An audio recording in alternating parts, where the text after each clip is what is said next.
tenemos ya en cabina al ingeniero Gregory Galicio Sánchez. Hoy el intenso calor que afecta seriamente a nuestro país, a grandes franjas de la costa, pues afecta también de manera muy seria al desarrollo laboral, desarrollo ocupacional. Los termómetros registran estos días altísimas temperaturas que pasan más allá de los 30 grados Celsius y con una sensación de calor entre 35 y 36 en la ciudad de Lima. Vamos a entrevistar al ingeniero, como ya lo hemos señalado, el ingeniero Gregory Galicio Sánchez. Él es especialista en higiene y seguridad industrial, presidente de la Asociación Peruana de Higiene Ocupacional, para ver estos efectos en la vida de todos nosotros y en la industria. ¿Cómo se está viviendo actualmente esta sensación intensa de calor en un centro laboral? Ingeniero, ¿cómo está? Muy buenos días. Muy buenos días. Bueno, nos imaginamos que hay reportes, información de lo que se vive en estos momentos en lo que se refiere al trabajo diario, ¿no? El intenso calor afecta seriamente a la salud. Bueno, sí, claro, de hecho, la persona dentro de la actividad laboral tiende a hacer un trabajo adecuado en ciertos niveles de temperatura.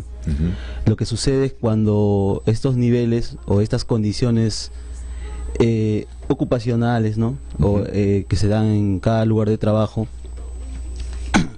se incrementan o varían, entonces la sensación térmica aumenta y como condición final, digámoslo así, disminuye la productividad del trabajo. No es lo mismo que una persona trabaje en una sensación térmica de 42 grados versus una sensación térmica de 25, ¿no? Como nos encontramos aquí en la cabina, aquí en la radio, justamente con aire acondicionado, por cierto, que nos pueden estar envidiando nuestros oyentes para poder trabajar y conversar, dialogar tranquilamente, pero hay zonas en donde el calor es intenso, sí. La productividad baja, pero más allá de la mitad. Sí, de hecho, lo que sucede es que cuando el calor es intenso, la persona entra en una etapa de desaclimatación.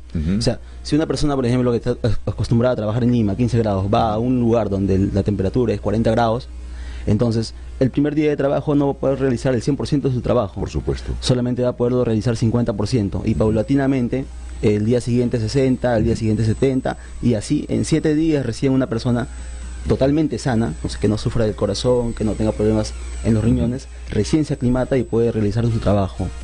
Esto se llama, ingeniero, ingeniero Galicio, es el estrés térmico, podríamos llamar, ¿no? Sí, ahí puedo acotar un concepto principal. En la higiene ocupacional uno estudia a los agentes ambientales, que son los peligros capaces de causar una enfermedad ocupacional. Así, por ejemplo, un ejemplo fácil es el ruido. Si es que son niveles elevados, causa hipoacusia inducida por ruido. El polvo puede causar neumoconiosis. Entonces, lo que causa es el peligro. En este caso, el peligro para el calor se denomina sobrecarga térmica. Y el efecto psicofisiológico que causa se denomina tensión térmica o estrés térmico. Y el estrés térmico se manifiesta en enfermedades ocupacionales o en condiciones ocupacionales como el golpe de calor, como el síncope de calor, e incluso en condiciones extremas puede causar la muerte cuando el calor es tan intenso o esta sobrecarga calórica es tan intensa que vence a los mecanismos de termorregulación del ser humano. En este caso, la vasoconstricción periférica y la sudoración. Cuando son vencidas, la persona ya no puede controlar ese calor, no mantiene su cuerpo a 37 grados y entra en declive. Por supuesto, ahora si se juntan más de un agente, ¿no? El calor intenso, el ruido, la descomposición del ambiente, los olores, pues entran en un proceso de descomposición. Y si juntamos a todo ello, pues la intranquilidad, eso genera una situación difícil de conducta de la persona, ¿no? Claro, o sea, no solamente en cuanto a que se pueda o no generar una enfermedad ocupacional, sino baja de manera vistosa La productividad. Hay estudios en higiene que determinan cuáles son los niveles óptimos para que una persona desarrolle. Por ejemplo, estudios en iluminación demuestran que a unos niveles adecuados, ¿no?, de iluminación, de acuerdo al tipo de trabajo que haga, las personas incrementan en 8% y hasta en 30% la actividad o la producción o la productividad, que digamos.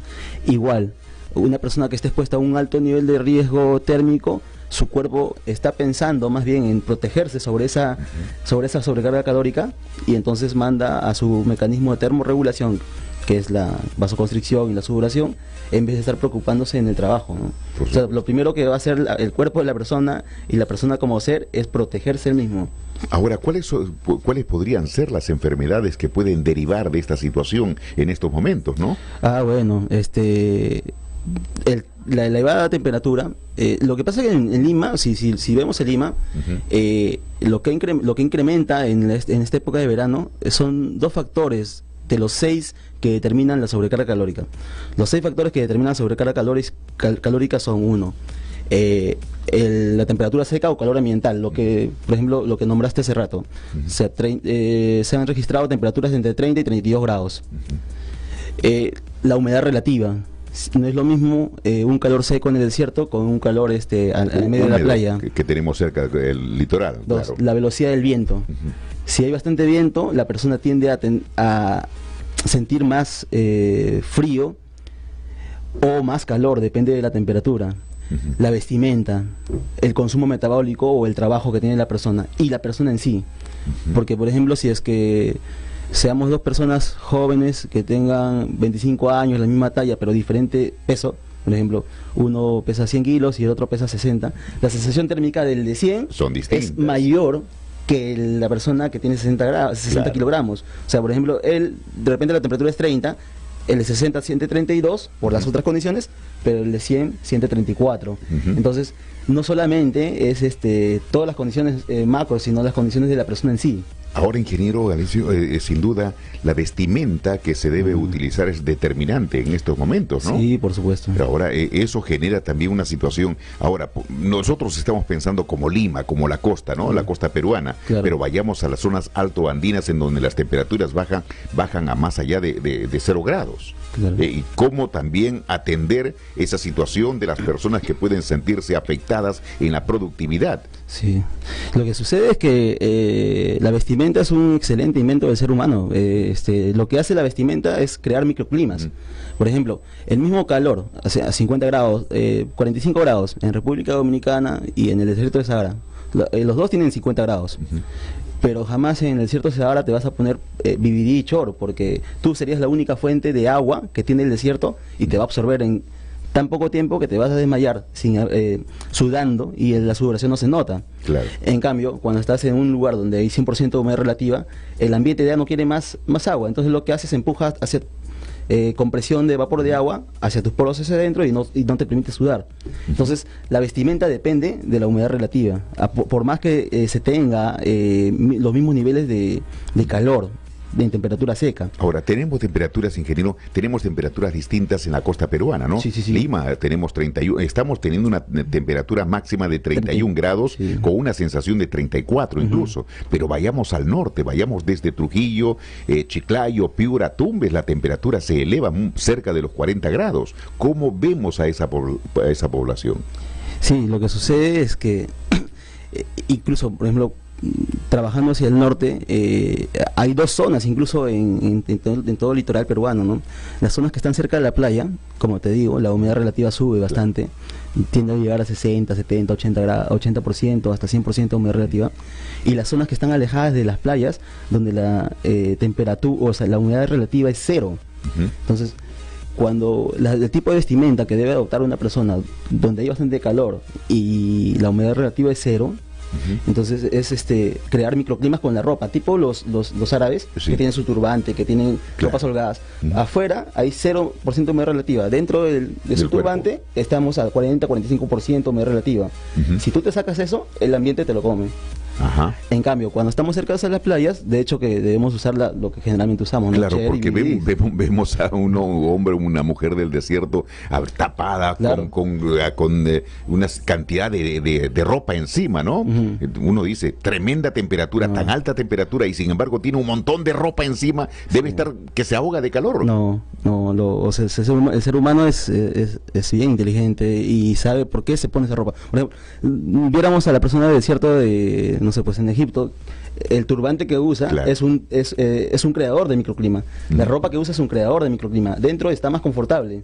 Si se sacara es prácticamente ponerse en la intemperie del ambiente, que está ávido de agua. Estaría expuesto, Expuesto. digamos, a la fuerza de la naturaleza y Claro, del calor, ¿no? claro, A directamente. diferencia del hombre, de la mujer de la costa peruana, que es distinto, ¿no? Claro. Si se pone esa misma ropa acá, se ahoga. Acá nos ahogamos, A, ¿no? a menos que vaya al desierto de Sechura, que necesitaría de repente esa ropa. Ajá, más ropa. Ropas holgadas, ropas de Sueltas. algodón sueltas que generen un colchón de aire dentro del cuerpo y que esté más fresco. Ahora, ingeniero, dentro de digamos, un ambiente laboral, hoy es muy exigente o muy preocupante lo que puede estar ocurriendo en centros laborales. Vayamos, por ejemplo, aquí nomás al centro comercial Gamarra, en donde la cantidad de trabajadores manuales, trabajadores que están laborando, produciendo, ¿cómo pueden estar, digamos, con estas altas temperaturas? Lo que pasa es que el ser humano es un productor de calor. Si tú juntas en un cuarto a 20 personas, hace mucho más calor que estén solamente 2 personas. En los centros comerciales, por el hacinamiento que ves, entonces la temperatura se eleva por los gases que produce el ser humano. Tienden a tener o a juntar más calor. Realmente no hay una fiscalización adecuada con respecto a la temperatura, porque lamentablemente en esta época de verano se ha elevado la temperatura seca, ¿no? Que es la temperatura ambiental que todos conocemos, claro. Y además el tema de que en Lima no existen como es un desierto, todo es calor por radiación y no existen suficientes controles tipo árboles, tipos claro. que serían como aires acondicionados. Y es importante, hay muchas personas que laboran, que trabajan a la intemperie, ingeniero. Los policías son unos de ellos que prácticamente viven claro. Casi todo el día expuestos al sol y expuestos a las altísimas temperaturas. Muchas otras personas, vendedores, vendedores callejeros, personas que tienen que transitar vendiendo u ocupándose de alguna situación productiva, también están expuestos a las altísimas temperaturas del medio ambiente. Sí, lo de los policías realmente sí, me preocupa bastante porque la ropa es inadecuada con respecto al calor que se siente en esos tiempos. Y la ropa que usa el policía no es la más adecuada, no es la más definitivamente. Adecuada. Incluso, ahí nadie le está poniendo el ojo qué están usando como ropa los policías que están en la calle, ¿eh? Claro. Porque esa ropa no es la más adecuada. Hay voces que ya se están levantando, claro. Pero nadie toma en cuenta de que la ropa de los policías es preocupante, ingeniero. Claro. Incluso, por ejemplo, no usan un gorro de ala ancha que podría protegerlos del calor por radiación, incluso de los rayos ultravioleta. Entonces, hacer evaluaciones a personas que estén expuestas a intemperies sería lo más adecuado. Bien, ingeniero Gregory Galicio Sánchez, gracias por estar con nosotros, nos ha puesto la voz de alarma en esta situación de las altísimas temperaturas. Gracias por estas orientaciones y también alternativas para poder solucionar alguito la alta temperatura y mayormente en el tema laboral. Gracias, ingeniero Galicio. No, de nada.